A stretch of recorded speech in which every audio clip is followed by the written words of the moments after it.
Hello everyone, welcome to myhobbycourses.com. I'm Felix, and today I'll be showing you how to contact our WhatsApp support. So I'm on the main page here, and there should be a WhatsApp icon right here. The message thing is closed, so all you have to do to open it is just click it, and then you'll get this option to chat with us. We'll click on this, and as I'm on laptop, I'll get two options here. I don't have WhatsApp installed, so all I'll do is continue to chat, and then I'll open the web chat here. Okay, I'm already logged in, so it's automatically opened the support account.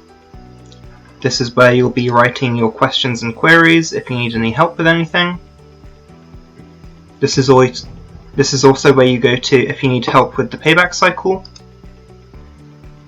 On weekdays, replies tend to take around 15 minutes to an hour plus, depending on how busy our support team is.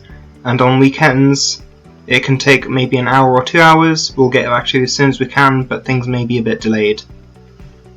All in all, that's how to contact our WhatsApp support. Thank you all for watching, and I hope you'll join me in my next video.